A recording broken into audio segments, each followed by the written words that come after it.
মন্দির তীর্থস্থান ভক্তমন্ডলী শোনো, যে বাড়িতে গায়ে আছে না, সকালবেলাতে ঘুম থেকে উঠবে, সকালবেলায় ঘুম থেকে উঠে স্নান করবে, স্নান করে খালি পায়ে, জুতো চপ্পল করে নয়, খালি পায়ে গোয়াল বাড়িতে যাবে, গোয়াল বাড়িতে গিয়ে গোমাতাকে প্রণাম করবে, প্রণাম করে একবার মাত্র প্রদক্ষিণ করবে, একবার প্রদক্ষিণ করবে গোমাতাকে।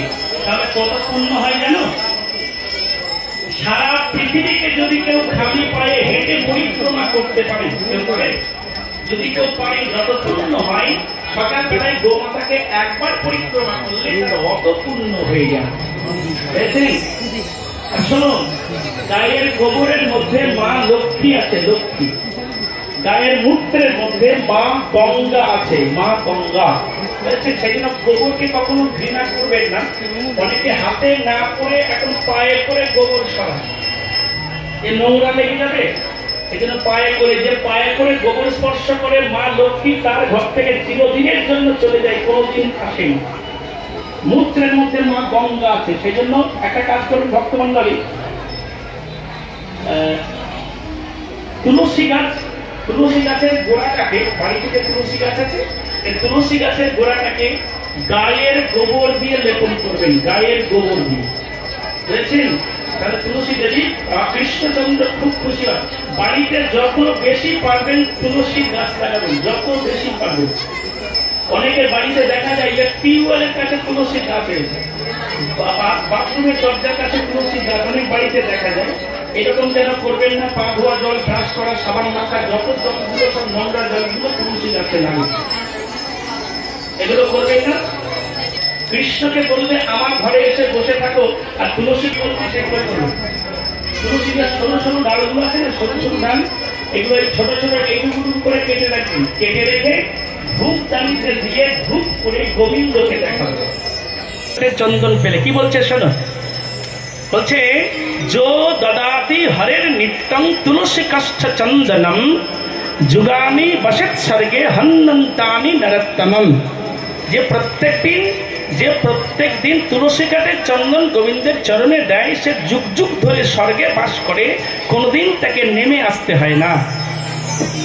তুলসী যে পাতা আছে না, এই তুলসীর পাতা দিয়ে মালা করবে, পাতা দিয়ে মালা করে, তুলসীর পাতা দিয়ে মালা করবে, করে গোবিন্দের গলাতে পরাবে, বোটাতে গাঁট দিয়ে সুচ দিয়ে ফুটো ফুটো করে নয়, বোটাতে গাঁট দিয়ে মালা করবে।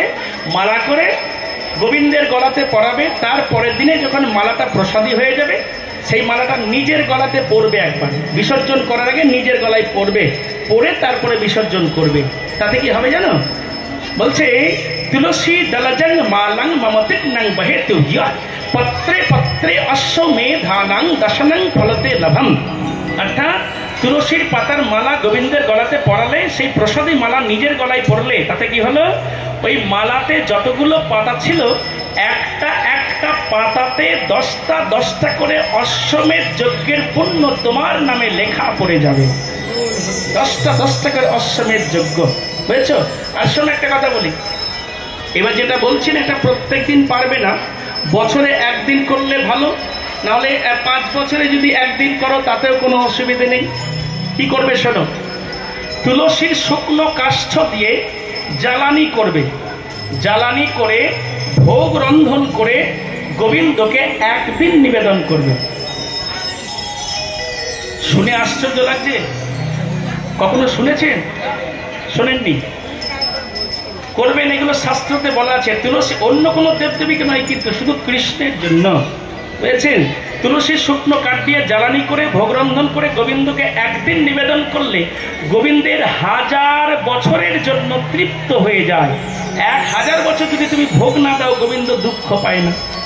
তাহলে তোমার কি পুণ্য হলো?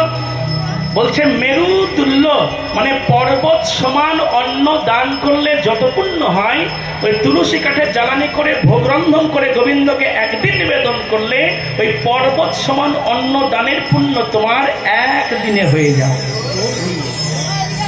আর একটা কথা শোনো, আশ্চর্য কথা, যদি কোনো মানুষ দেহত্যাগ করে, বলছে গ্রস্ত ইয়োদি মহাপাপৈর গম্ম গমনাদিকై মৃত শুদ্ধাতি দাহেন তুলসী কাষ্ঠ বনহীনা।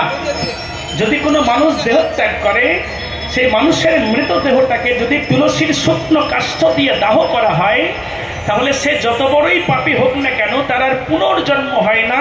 চিরদিন বৈশী কাষ্ঠ যদি না থাকে, তাহলে যে কোনো কাষ্ঠে সেই মৃতদেহকে দাহ করো, তাতে অসুবিধে নেই। আর যে কোনো কাষ্ঠের সঙ্গে একটু তুলসী কাষ্ঠ মিশিয়ে দাও, তাহলে ওই একই ফল পাওয়া যায়। হরি বল। এইবার পারবেন তো? এবার হবে হবে না? ভক্তমণ্ডলী, যাদের আঙুলে শূর্পণখার মতো বড় বড় নখ আছে, তারা যেন তুলসী পাতা তুলতে যেও না। দেবে ফল ফুল পাতা যখন গোবিন্দকে দেবে, গাছে কেমন করে ধরেছিল ঠিক সেই রকম করে দেবে, উল্টো করে যেন দেবে না। ফুল কেমন ধরেছিল গাছে তেমন দেবে, ফল যদি কেটে কেটে দাও আলাদা কথা, গোটা দিলে কেমন ধরেছিল গাছে তেমন দেবে, পাতা কেমন ছিল তেমন দেবে। দেখো, শুধু তুলসী পাতা নয়, কৃষ্ণকে বেল পাতাও দেওয়া যায়। এগুলো আমি আর বলছি না বাড়িয়ে। যাই হোক, তুলসী পাতা পাতা যখন দেবে না ধুয়ে দেবে না, পাতা ধোবে, জলটা ঝাড়বে, তারপরে পিঠের দিকে চন্দন দেবে। তুলসী পাতার পিঠের দিকে চন্দন দিয়ে গোবিন্দকে দেবে। পাতা ধুয়ে দেবে, ফুল কিন্তু ধোবে না। ফুল কখনো ধোবে না, আকশি দিয়ে ফুল পারবে না, পেরে দেবে না। কাপড়ের আঁচড়ে করে ফুল এনে গোবিন্দকে দেবে না। বাঁ হাতে করে ফুল তুলে গোবিন্দকে দেবে না। বুঝেছ? ফুল যদি হাত থেকে পড়ে যায় তাহলে নেবে না কুড়িয়ে। শুধু শিউলি ফুল আর বকুল ফুল, এই দুটো ফুল কুড়িয়ে দেওয়া যায় দেবদেবীকে। আর অন্য কোনো ফুল পড়ে গেলে কুড়িয়ে নেবে না। শুধু শিউলি ফুল আর বকুল ফুলের গাছের গোড়াটা পবিত্র থাকে, অন্য কোনো ফুল পড়ে গেলে নেবে না। জলে ধোবে না, জলে ধুয়ে পড়ে গেলে সেই ফুল আর নেবে না। কিন্তু পাতা না ধুয়ে দেবে না। এটাকে এইরকম করবে, দেখো হাতটা এইরকম করবে করে, এই যে মধ্যমা আর কি বলে অনামিকা না কি বলে, এই দুটোকে বৃদ্ধ অঙ্গুলির সঙ্গে যোগ লাগাবে।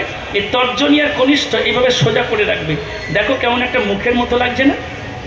দেখো দেখো, হরিণ পত মুদগ্র টঙ্কং করই, এটা একটা মুদ্রা। কি মুদ্রা? হরিণের মুখ। এটা হচ্ছে মুখ, এই দুটো হচ্ছে কান। এটা বুঝলে? তাহলে হরিণের শিং থাকে না? শিং কই? বলে শিং নেই কেন? হরিণ পোত, মানে পোত মানে একটা বাচ্চা হরিণের মুখ। বাচ্চা হরিণের শিং থাকে। এরকম করবে, পাতাটা নেবে, নিয়ে নম গোবিন্দায় নম। আচ্ছা, সব দিন তুলসী পাতা তুলতে নাই, তোমরা জানো? জানেন তো? ভালো কথা। যেদিন তুলতেন, আমি আর বলছি না, যেদিন তুলতে নেই তাহলে সেদিন কি করে গোবিন্দকে দেন?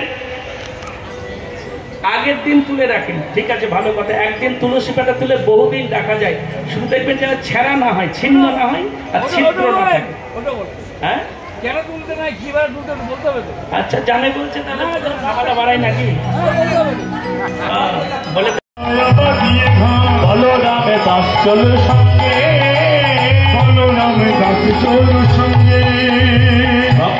আর কি গোচারণ লীলা করার দরকার ছিল? তিনি আমাদের শিক্ষা দেওয়ার জন্য গো সেবা হচ্ছে সর্ব